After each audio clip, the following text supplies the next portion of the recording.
His family says he has big personality, was very outgoing, and enjoyed hanging out at Mala Wharf. Lara was known for driving around Lahaina in his purple truck with his dog Haupia by his side. Everywhere my dad went, she was there. Everywhere. So I'm glad that, and that we had received confirmation that they were together. So I'm glad that in their final moments, they had each other to somewhat comfort what they could in each other. The Lara family wants to thank the community for their outpouring of love during this time. I don't know if you all have been following my previous videos on this matter. If you have, let me know down in the comments below. But there's something going on down in Maui right now that I think we should all focus our attention on. Because you see, up until this point, the explanation that everyone is going with right now is that downed power lines caused the fires in Lahaina.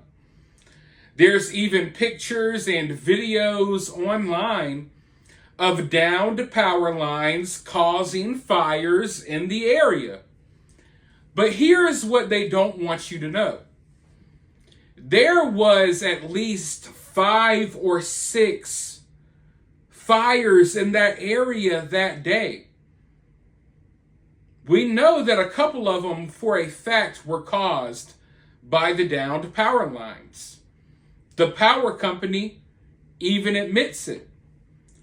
But from what I've been hearing from locals, there were some small brush fires that firefighters just decided to leave. You know, they would fight the fire somewhat, they would leave it kind of smoldering, and they just left it unattended. That's what some people are saying on the ground. Now, the county, the governor, all of these other officials, they want to place the blame of these fires on Hawaiian Electric, the electric company. They're saying, it's because of the downed power lines. But the electric company, Hawaiian Electric, it admitted that downed power lines caused 2 of the fires that day. But they're claiming that power lines did not cause the fire that ultimately wiped out Lahaina. From what they say, and they claim they can prove it, they cut the power off 6 hours before that fire started. So that's kind of a big deal. Because up until this point, everyone's just been kind of rolling with, power lines caused these fires. Of course, a lot of people think that there's something else causing the fires. We're not going to get too deep into that. But regardless, that's what the explanation kind of is. That's what everyone is being told. Now there's multiple lawsuits against Hawaiian Electric, and there's all of this commotion going on. There's all of this finger pointing. But if Hawaiian Electric is telling the truth, then what really caused these fires? And better yet, my question also is, where were all the firefighters that day? I wasn't there, so I personally can't speak on it.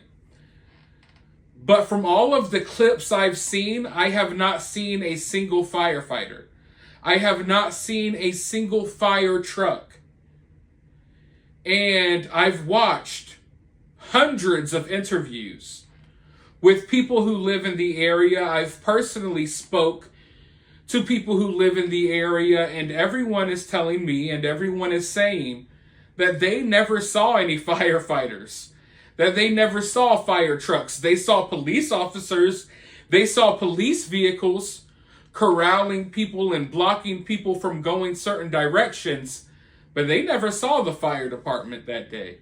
And I just find that kind of weird. And that kind of lines up with all of the stories that I heard about earlier in the day when firefighters just left fires unattended and just, kind of was like, hey, I guess this is good enough. We're out of here. And then, of course, we know that the water was cut off. So, I mean, I guess a lot of people couldn't do anything anyway. But this is really weird. And I do think that we should pay attention to how this plays out. Because, you know, if the official explanation that comes out is that these downed power lines caused the fire, but Hawaiian Electric is able to prove that they didn't and that the power was cut off, it's such a huge deal. Because, for one, that lets us know that these fires were started in a different way. And it also lets us know that the roads were 100% safe. Because the explanation for why they blocked the roads was because of the downed active power lines. But it seems as if the power was already cut off. Therefore, these power lines wouldn't really have posed a threat to anyone. So that's why this is such a big deal. But I'm going to go ahead and roll this clip really quick, and then I'll be right back with more thoughts. Meantime, Hawaiian Electric is denying that its power lines sparked the deadliest wildfire in U.S. history in the last 100 years. The company claims its power lines had been shut off for more than 6 hours before workers witnessed a new fire that afternoon, ultimately killing at least 115 people, destroying thousands of structures and businesses. Hawaiian Electric admits their power lines did spark a fire the morning of August 8th, which was later put out by firefighters. The company released its first statement on the Maui fires in response to nearly a dozen lawsuits it's now facing, saying, quote, "We believe the complaint is factually and legally irresponsible. It is inconsistent with the path that we believe we should pursue as a resilient community committed and accountable to each other as well as to Hawaii's future." Joining me now is Mike Morgan, the attorney representing the plaintiffs against Hawaiian Electric. Mike, thank you so much for your time. First of all, just talk to us about what's at the heart of these lawsuits. Well, really at the heart of these lawsuits is a failure in operations, a failure to prepare, and really allowing a very predictable situation that we've seen time and time again in California and other places to unfold in this community of Lahaina. And it's just devastating. You know, and Mike, we read part of that response from Hawaiian Electric. The company denies culpability in this. What is your response? Well, it's not really my response, but I think when we look at their response to the lawsuit from the county of Maui, what we really take from it is what they don't say. And so they tell us that they started the initial fire. And what they're saying is that they're not responsible for the rest of the devastation because another fire that took place 75 yards from that first fire wasn't put out correctly by the Maui Fire Department. And that's really an unfair statement. And in this stage of the investigation, it's very premature. There's actually 5 different fires that took place there. And the way that these wildfires work is it's known that if the fire is started by the power lines, like it was in this case, it can smolder, it can spread, and it can lead to this type of devastation. So I really think it's just finger pointing by Hawaiian Electric to try to take some of the accountability away from them. You know, and Mike, it very well could be finger pointing, but as you just said, there were 5 different fires. So what if it does turn out that the power lines didn't ultimately cause the deadly fires? What's next? Or do you think that's not even really an option that's on the table? I mean, look, from what we've seen so far, I think that would be highly, highly, highly unlikely. I mean, anything's possible, but from the preliminary investigations from ATF, from Hawaiian Electric's own mouth, that the fire that they think caused it started 75 yards away from a fire that they admit they caused. I don't see that happening. Yeah, I mean, 75 yards does seem to be a bit of a coincidence there. Mike, first, tell us, how do you think this is likely to end? Are we, likely to see settlements here? Could this end up going to court? I think in some form or fashion, this has to go to court. Again, we are still in the very preliminary stages. We don't know everyone that may be accountable for this. And so at this stage, we're in the process of just gathering evidence, taking statements, finding out everything that we can. And so what happens next is still going to be in the court's hands. Absolutely. And in our hearts and minds, thoughts still with the people there of Maui. All right, Mike Morgan, thank you so much. Look, maybe all of this is Hawaiian Electric's fault. Maybe downed power lines did cause the fire.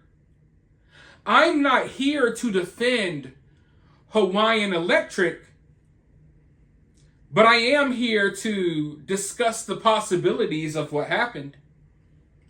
And if Hawaiian Electric is denying that they caused this fire, if they're claiming that these power lines were shut off and the power was cut off 6 hours in advance, then that's something that we have to entertain. We really need to get to the bottom of that, because that would explain so much. Because if power lines did not cause this fire, then what in the hell did? And if everyone knew that the power was shut off for 6 hours, then why would police block the road and blame it on power lines and force all of these people to basically burn? But let me put you all up on game real quick. Let me tell you all how these things go down. What they want to do here is they're always going to blame an agency. They're going to blame a company. They're going to blame a large entity because they're faceless, if you will. Looking at the Maui situation, you could place blame on the police chief. You could place blame on the governor. And you can ask questions about why were you signing emergency proclamations before the fire. You could place blame on the guy who's in control of the water and chose to shut it off and did not give them any water for 5 or 6 hours. There's faces and names there. You understand what I'm saying? They don't want you to be able to apply this disaster to someone's name. They don't want you to have a name and face attached to one of these situations, a name and face that you are going to want to hold accountable. They want to blame a company like Hawaiian Electric because there's no face and a name behind it. It's just a corporation. It's just a business. You know what I mean? Because at the end of the day, you're still going to get your power from Hawaiian Electric. It's just like, and I know I talk about it all the time, it's like with East Palestine, Ohio. There's a lot of people to blame when it comes to one of these disasters, right? But in East Palestine, they wanted to put all of the blame on Norfolk Southern, the train company. Because at the end of the day, you know, when you're placing your blame on the train company, you're just placing your blame on the train company. You're not really holding individuals accountable. You're not holding individuals responsible for what happened. You're kind of blaming this big corporation. You're blaming this group, this business, you know, this entity that's worth millions or billions of dollars. And instead of, you know, being able to approach someone directly, you're kind of going up against this large group. So we see this all the time when it comes to these disasters. And in my opinion, I think the companies often work alongside and they don't even care if the blame is placed on them. This is a unique situation because we have, you know, this company, Hawaiian Electric, they're so-called fighting back. Is it all theater? I'm not sure. But I do know that this is what they do. This is a tactic that they always use time and time again.